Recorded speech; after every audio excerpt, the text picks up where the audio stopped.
चलिए आज की क्लास में हम लोग देखने जा रहे हैं कि जेट 2025 मतलब झारखंड बोर्ड में जो 21 फरवरी को जो एग्जाम होने वाला है फिजिक्स का, तो उसमें देखेंगे कि लॉन्ग क्वेश्चन जो वेरी वेरी इंपॉर्टेंट जो आने की उम्मीद है, तो उसके बारे में चलिए आज हम लोग चर्चा करेंगे। सिर्फ लॉन्ग क्वेश्चन तो सबसे पहले देखिए कि क्वेश्चन किस लेवल में पूछा जाता है। देखिए क्वेश्चन जो रहता है एक नंबर का ऑब्जेक्टिव क्वेश्चन, एक नंबर का ऑब्जेक्टिव रहता है 25 तो 25 हो गया आपका ऑब्जेक्टिव क्वेश्चन। इसमें सिर्फ टिक लगाने वाला है, मतलब एबीसीडी। फिर एक नंबर का जो क्वेश्चन रहेगा वो रहेगा 7 लिखने के लिए, इसमें अगर 7, लेकिन इसमें दिया रहेगा 9 क्वेश्चन, मतलब इसमें 9 क्वेश्चन में कोई 7 लिख के लिखना है। फिर 3 नंबर का क्वेश्चन लिखने के लिए बोला जाता है 6 को, 3 6 18, लेकिन इसमें क्वेश्चन दिया रहेगा 8 को। 8 क्वेश्चन में से कोई 6 को क्वेश्चन लिखना है। फिर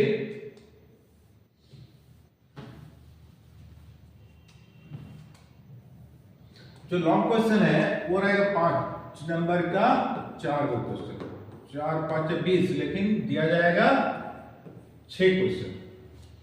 6 क्वेश्चन में लिखना है 4 क्वेश्चन, 4 5 जब 20, मतलब 20 नंबर का लॉन्ग क्वेश्चन रहता है। अगर आप लोग लॉन्ग क्वेश्चन आराम से लिख दिए, मतलब 4 लॉन्ग क्वेश्चन, तो इसमें फेल होने की उम्मीद ना के बराबर। और ऑब्जेक्टिव क्वेश्चन देखिए कि आप जितना पढ़े हैं उनमें से मान के चलिए ऑब्जेक्टिव क्वेश्चन तो कुछ बन ही जाएगा, इसलिए फेल होने की उम्मीद ना के बराबर। कम पढ़ के पास करने की तरीका दिखाते हैं। तो चलिए सबसे पहले बताते हैं यूनिट 1 से 6 क्वेश्चन जो लॉन्ग रहेगा, लॉन्ग में पूछा जाएगा 6 क्वेश्चन, लेकिन 6 में से 3 क्वेश्चन आएगा एक ही चैप्टर से। वो कौन सा चैप्टर? वो है ऑप्टिक्स। कौन सा चैप्टर? वह है ऑप्टिक्स चैप्टर।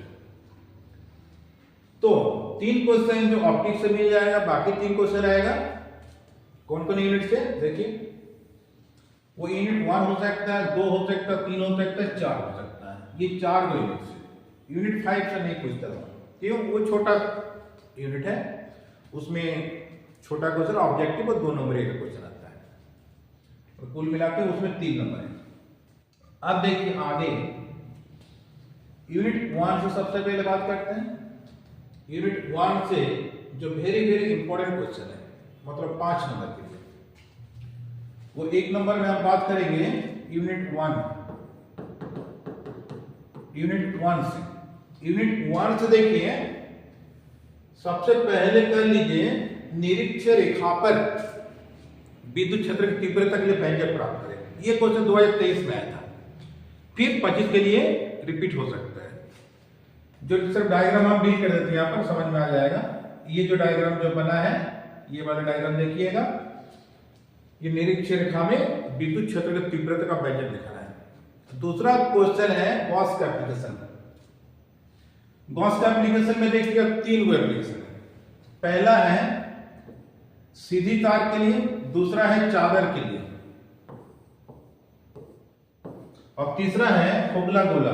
फुगला गोला बोले तो 3 स्टेप में जो दिखाना है, पृष्ठ के बाहर, पृष्ठ पर और पृष्ठ के अंदर विद्युत क्षेत्र की तीव्रता का व्यंजक। तो गॉस के एप्लीकेशन तो कितने हो गया? गॉस के एप्लीकेशन तीनों पढ़ लीजिए, और निरीक्षण रेखा, ये सबसे ज्यादा इंपॉर्टेंट क्वेश्चन। उसके बाद हाफ सीरीज प्लस ऊर्जा घनत्व, ये कॉन्डेंसर से, बस ये क्वेश्चन पढ़ लीजिए। इतना ही यूनिट 1 से।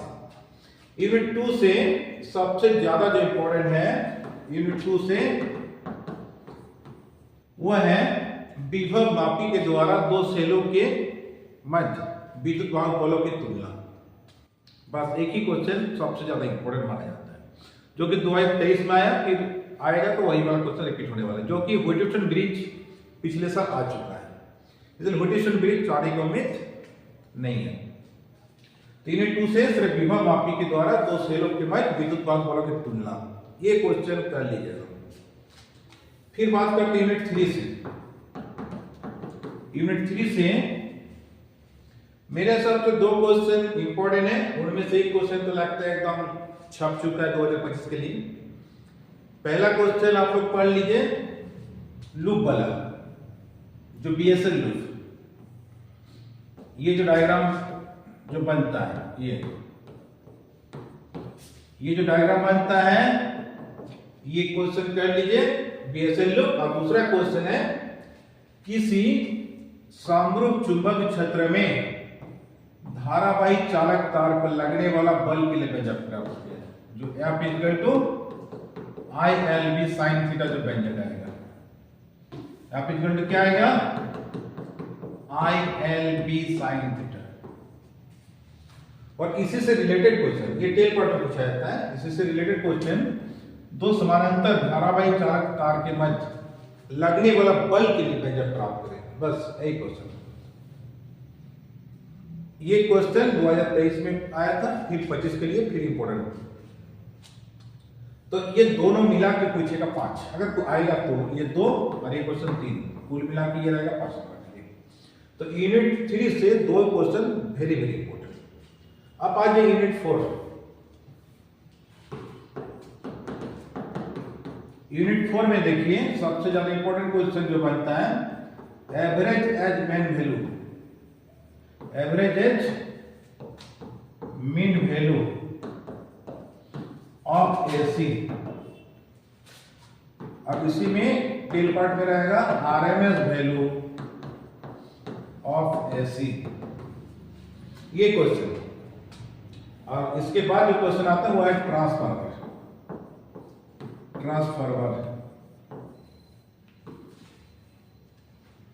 यूनिट 4 से ये 2 क्वेश्चन वेरी वेरी इंपॉर्टेंट। ये क्वेश्चन 2022 में आया था और ट्रांसफार्मर पूछा था 2020 में, उसके बाद ट्रांसफार्मर नहीं पूछा गया, इसलिए ट्रांसफार्मर बहुत दिनों के बाद फिर आने का उम्मीद है, इसलिए यूनिट 4 से ट्रांसफार्मर जरूर पढ़ के जाइए। अब सीधा जाइए ऑप्टिक्स से, सीधा से रहेगा 3 क्वेश्चन, यूनिट 1 2 3 4, इनमें से 3 क्वेश्चन डाला जाएगा, मतलब लॉन्ग में। और फिर ऑप्टिक्स रहेगा स्पेशल 3, मतलब कुल मिलाकर 6 में कोई 4 लिखना है। आप आते सीधा ऑप्टिक्स में, यूनिट 6, ये यूनिट 6 में है जेट बोर्ड में। अब देखिए ऑप्टिक्स से सबसे पहले जो क्वेश्चन हम देंगे मेरे हिसाब से वो गोलीय अपवर्तक सतह के लिए व्यंजक, जो ये वाला μ2/v minus μ1/u is equal to μ2 minus μ1/r। फिर दूसरा वेरी इंपॉर्टेंट क्वेश्चन है लेंस का formula, 1/r is equal to μ minus 1 into 1/r1 minus 1/r2। और तीसरा क्वेश्चन हम देंगे मेरे हिसाब से प्रिज्म का फार्मूला, μ बराबर sine del m plus a by 2 by sine a by 2। बस ये प्रिज्म का फार्मूला तो मेरे हिसाब से लग रहा है कि छाप चुके हैं इस बार, मतलब 2025 के लिए। और दोनों क्वेश्चन में कोई एक यहां से रहेगा 2 क्वेश्चन, इसको बोलते रे ऑप्टिक्स। फिर वेव ऑप्टिक्स में ऑप्टिक्स को 2 पार्ट में बांटा गया, वेव ऑप्टिक्स और रे ऑप्टिक्स। ये रे ऑप्टिक्स में 3 दिए इंपॉर्टेंट। और वेव ऑप्टिक्स में देखिए हाइगन का सिद्धांत, हाइगन्स का सिद्धांत,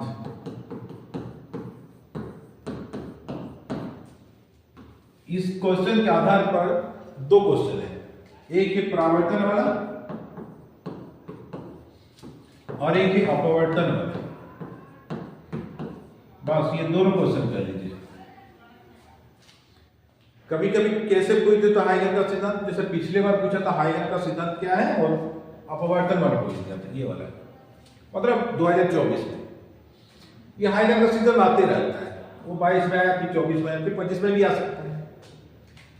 कभी कभी परावर्तन और अपवर्तन दोनों मिला के 5 नंबर कर देता है। कभी कभी हाइगन का सिद्धांत को लिखें तथा हाइगन के सिद्धांत का मतलब उसका उपयोग करके परावर्तन के सिद्धांत को दर्शाइए। मतलब I बराबर R। तो कभी कभी ये भी पार्ट पूछ देता है, कभी कभी ये और ये पूछ देता है, और कभी कभी दोनों मिला के पूछ देता है। ये दोनों कह लीजिए, दोनों में से जो आएगा आराम से लिख सकते हैं, लेकिन हाइगन का सिद्धांत, परावर्तन और अपवर्तन जैसे क्वेश्चन पूछा जाएगा उसी ढंग से लिख दीजिएगा। तो यहाँ से एक क्वेश्चन तो जरूर मेरे हिसाब से, और स्लिट वाला जो है डबल स्लिट वाला वो पिछले साल आ चुका है, वो आने की उम्मीद नहीं है, फिर भी वो पढ़ लीजिए, उससे न्यूमेरिकल आने की उम्मीद है। तो डबल स्लिट जो है योग का सिद्धांत के आधार पर जो है, बस लॉन्ग क्वेश्चन में इतना ही पढ़ के जाइए। अब शॉर्ट टाइम है, ये शॉर्ट टाइम वाला सिस्टम हम दिखाएं। तो चलिए आज का क्लास इतना ही, हम मिलते हैं नेक्स्ट वीडियो में।